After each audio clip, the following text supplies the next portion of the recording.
Hello, how are you?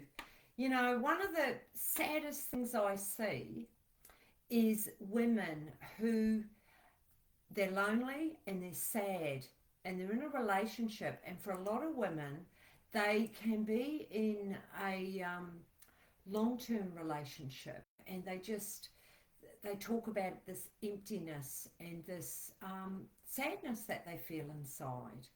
So, and what does this lead to? And I actually know this really well because I am out of a 30-year marriage, a 30-year relationship. And I was lonely and I had emptiness, so I do know this. And what happens is, you know, and does this speak to you? Do you find yourself overthinking? Do you find yourself worrying, feeling an overwhelm that you worry about the future? You actually find it really, really difficult to relax, to unwind. It's like your nervous system is just activated and you're on and you're always busy. You might find that you have gut problems, you have gut issues, you got tension, you got aches in your body. And you may find that you get triggered really, really easily. And you can often get in this type of cycle where you project. And all of this affects your self-esteem, your self-confidence, it affects your worthiness. And a lot of the time you can feel pretty crappy. And it's a really tough place to be. You you may have this yearning, this deep yearning for it to be different, but you just don't know how to change it. And I get it. It's extremely, extremely confronting. But if this is you or you know somebody who's actually living this, you may be able to relate. And so have you done things to change? What have you done to try and change this? You know, I know for myself, I did a lot of things to try and change. I was very much a people pleaser, like a friggin' people pleaser, because I just wanted to stop feeling empty and I wanted to stop feeling lonely. So I tried harder, I did more, I turned up more. I was really careful how I communicated. It was just being on eggshells. It was always adjusting myself so that my partner would be happy. That was a big one. I just wanted my partner to be happy. And it was really, really hurting me. People pleaser was the biggest thing. I actually had no freaking idea who I was. I really started to lose a lot of myself and my identity. So I can really relate to this. And you know, it didn't matter what I did. It never actually made any type of significant difference. So this could be the case for you. It doesn't matter how hard you try or how much you try and please or how much you go on eggshells and be careful and watch the mood and be careful how you speak. What's actually happening is it's not making a difference on your well-being, on your happiness. And I know this really well. So do you relate to any of this? And if you do, I'd love to hear from you.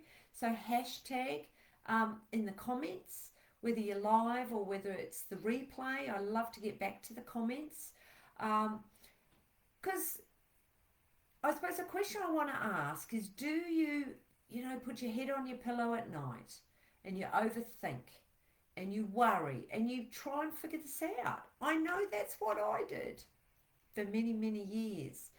And I also, and you may relate, the people pleaser and that roller coaster. Because, I'd try and people please and then I'd just shut down. I just numb out because I just didn't know how to deal with it. And I felt quite removed from the relationship. And, it is about enjoying the relationship, enjoying the communication, the connection, the closeness. And so, at the end of the day, do you feel yourself feeling quite angry, feeling quite resentful, and you wish you could speak up more, honestly speak up? You're actually confused on how to speak up, how to communicate, because you know all the stuff that you're taking underground. It's hurting you and it's hurting the relationship. However, you're not sure what to do. Hello, Kim. Really nice to see you. Lovely to see you.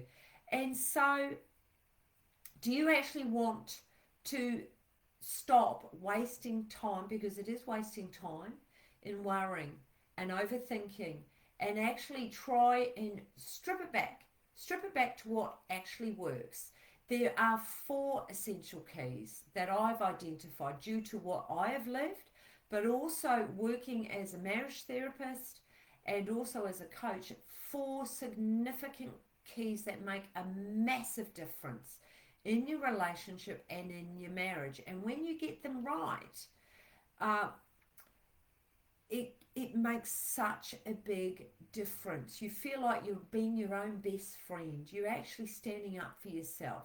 These powerful methods are the exact strategies that I personally used and use with the women that I work with in therapy and in coaching. So I'd encourage you to continue listening.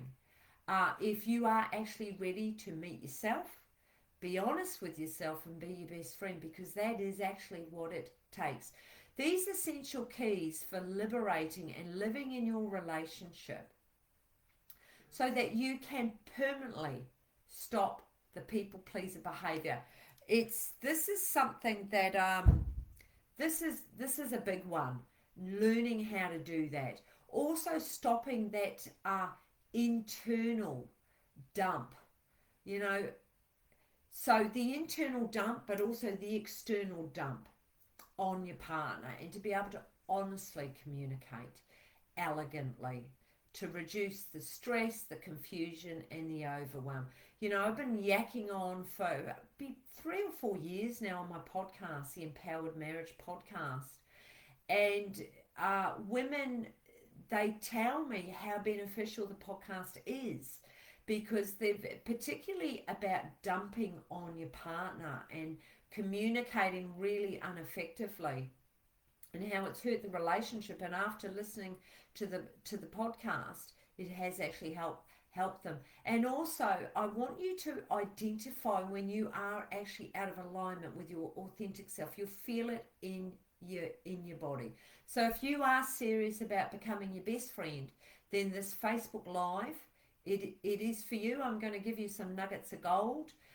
If you're listening to this live, I'd love to hear from you. #live, or if this is the replay, and if there's anything through this as I'm speaking that you go, yeah, I can really relate to what you're saying, Helen, I would love to hear from you. So let's dive in. That was a bit of an intro, wasn't it? I'm going to dive into the 4 essential keys, because that's what you're here for liberating and living in your relationship. So my number 1, which is it is so important. It is actually recognizing when you are in fight, flight, or freeze. Now these are survival mechanisms, and if this is the first time you've heard this, which it won't be, I do want to talk into this. So what's fight, flight, freeze? Okay, when we are triggered. So what is a trigger? A trigger is when our body has a reaction. So fight, flight, freeze. For me, for many, many years, I would go into freeze. So I would be triggered. My core wounding was abandonment. It was rejection. So anytime I was feeling unloved, not seen, not heard, and I was extremely sensitive to this before I started doing any of my own inner work, I could be triggered very, very easily. Now, this is not your partner's responsibility. It is not for your partner to go very gently in case you get triggered. It is so important. I know now that if I get triggered, that what has happened is that I have touched on a wound inside of me, a wound that I am to heal. It's nothing to do with your partner. It is something that I've got to look at. And so it's really noticing when you are triggered, and then when you've recognized that you have been triggered, how you unhook from that, how you, I call it reparenting, or how you attend to yourself. How do you be there for yourself because you have been triggered? A wounded part of you has been touched into. So the first essential key in liberating and living in a relationship is to be able to recognize, hello, Yvonne, so good to see you, and you're here live. Fantastic. I'm talking about the essential keys of liberating and living in a relationship. And the first one is recognizing when you have been triggered, when you have gone into either fight, flight, or freeze. And these are very much survival ways. And so as we go on our inner journey and healing our inner world and healing our trauma, it's knowing when you have been triggered. And so I was talking just before about how I go into the I would numb. So as I began my healing journey, I then started to go into the fight. However, it isn't about your partner attending to your wounded parts. You have to. So even to this day, I'm in a new relationship. I'm 4 years in. And you know, I've come out of the honeymoon, first couple of years. It's a bit like, you know, when you're a little kid and you're a toddler. So the first couple of years you can be quite well behaved. You're a little baby and you're sort of growing up, and then you become a toddler and you start having these tantrums. It's exactly the same in a relationship. As we start having these tantrums, we start getting triggered. However, when you're a little toddler, you don't know how to attend to yourself. But as adults, it is actually our responsibility to attend to ourselves. However, a lot of people don't. And they go on in these long-term relationships, constantly being triggered and not attending to their tantrums.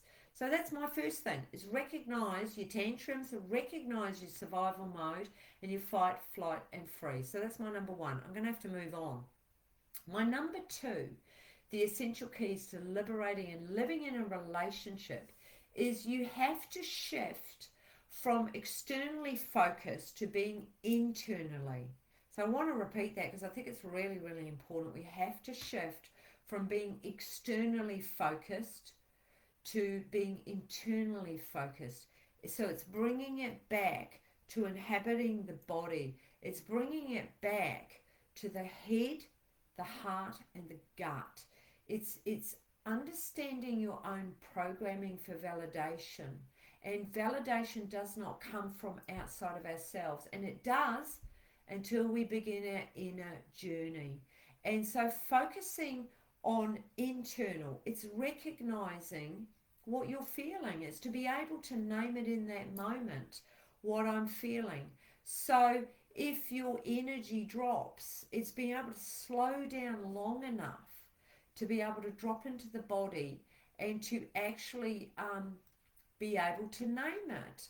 And so when I talk about shifting from externally focused, often we look outside for other people to make us feel good, but also externally focused can be in what you have.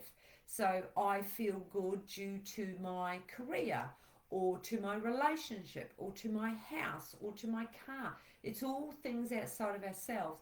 Look, they're great, don't get me wrong. However, it's an internal job. It's being able to live from the head, heart, and gut. Is any of this relating to you? I'd love to hear from you. And when we live from the head, heart, and gut, you know, this is about living consciously. This is about embodiment. And I can see why a lot of people stay unconscious, stay busy, stay on Facebook, stay drinking, because often it can be easier. To actually inhabit the body is profound, and it can be really, really painful, and it can be very, very confronting, because there's parts in ourselves that we don't want to touch into. However, to be able to feel liberated and live in a relationship from a place of authenticity, we have to shift from externally focused to be internally focused, which really is a nice segue into my number three. And this is really a practical step. We have to tap into silence. We have to learn how to pause and how to live from our inner self. And look, many times during the week I tap into this. I'm a type A personality. I'm a bit rah rah rah. However, I am at my happiest when I am sitting in that chair behind me and I am journaling and I'm meditating and I'm coming home, I'm visiting. And I am learning as the years go on. I'm not visiting, it's actually inhabiting and being there more often. And so I talk a lot about this in my inner circle. I've got a group coaching, and actually it's just earlier at 6:30 on a Thursday, where we as a collective really explore all of this. And we were talking about the ego actually tonight, and the ego is such a huge topic and it's so interesting, but it's coming from more the authentic self, not the ego, and having really, really disciplined, consistent daily practice to step out of our ego and drop into our authentic self. Yeah, big topic. I'm going to keep moving. So my number 4, because I'm really aware of the time, how I can go over, my number 4 as far as an essential key for liberating and living in your relationship. So it is a relationship with someone else, but it's a relationship with yourself. I mean, that is the number 1. No one knows about your inner relationship with yourself. Nobody. And I've learned over the years, the more I come home, the more I visit, the more I connect inwardly, because I'm connecting with the soul. I'm happier. And I'm so much more contented. So my number 4 is all around masks. And I write about this in my book. I've got a book called 𝗟𝗶𝗯𝗲𝗏, and I talk about masks. So it's knowing what your masks are. And we wear masks to protect ourselves. And so some of these masks can be like a martyr mask. You'll be there for everybody else, but are you there for yourself? We can be a rescuer mask, where again, similar to the martyr, but you like to rescue people, because when you're being a martyr or a rescuer, yes, you don't need to look at yourself. So these are all masks. It's armor. It protects us, because then we don't have to look at ourselves.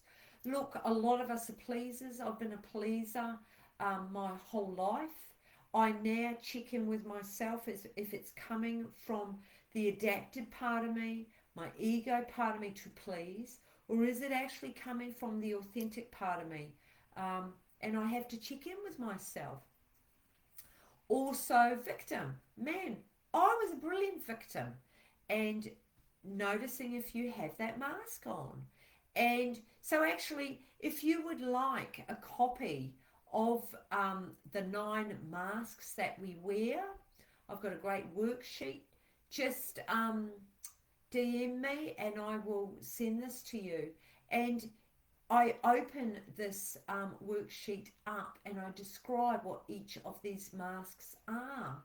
So, you know, you may be a judge, you may be a victim, you may be self-righteous, you may be a bragger, and it's not to say it's wrong, but it's as individuals, it's having a curiosity, it's having a compassion, it's having no judgment around this, and beginning to unmask yourself, beginning to take a deep dive in. Who am I without this mask? A lot of these masks are created when we're really little to protect ourselves, and these masks, they help us, well, not help us, but we don't check in with ourselves. We're not number 1. We're not loving ourselves. We're looking for love out there. We're looking for someone else to define us. And to tell us how we think and how we feel. And if you want to feel liberated and you want to feel fully alive and you want to be totally authentic and you want to let go of resentment and anger and all of that yucky stuff, you have to face yourself. You've got to come home. You've got to come in. You've got to land. So a question to perhaps ask yourself is, well, what mask do I wear? And for me, I predominantly wore people pleaser, victim, and often rescuer. And it's a work in progress. I would have to say I'm the least masked than I've ever been. And it's lovely. It is liberating. So I'd encourage you to DM me, encourage you to perhaps have a look at what masks. Because if you want to feel liberated in your relationship and live in a relationship where you feel liberated and you're living, you've got to be that first. So it's for you to grow into who you need to become. So what it is you grow into who you need to become. Your partner will either grow into that and meet you in that, or he won't. End of discussion. You can't make him, you can't control him, you can't nag him to grow into who you need him to become. It's being able to let go. It's being able to surrender. And I've seen over the years working as a marriage therapist, incredible change that occurs when a woman grows into her own liberation, her own authenticity, and the ripple effect, the man begins to do that too. Or the woman grows into who she needs to become to be able to exit. But you don't need to worry about any of that at the moment. That's in the future. That's future you. It's all about knowing who you are right now, living authentically, coming from that really strong, sovereign place inside of you. And it's recognizing when you're in survival mode. It's shifting from being externally focused to internally. It's actually bringing in a daily consistent practice to land in and be with yourself. And it's also recognizing your masks. If you work on those areas, you will begin to see shifts. And next week is going to be a fantastic Facebook Live, because I'm going to talk, if you actually, well, this is all well and good, Helen. You could be living, and we'll call it a man-child. You're living with a man who hasn't grown into fully adult, and you are parenting him or nagging him, or find that you're not your best version. I'm going to be talking into that next week, and what you can do if you are in that place. Because for a lot of women, as they begin to actualize and grow into the strong, empowered women that you are, it's okay, well, that's all well and good. Well, what about my relationship? So I'm going to talk more about that in next week's Facebook Live. So I really hope this has been helpful. I'd love to hear your comments. I always go back and reply. And if you've got any questions, let me know. I'm here. So anyway, on that note, I just hope you love enjoying your empowered life. And you know what? The power of change is within you. See ya.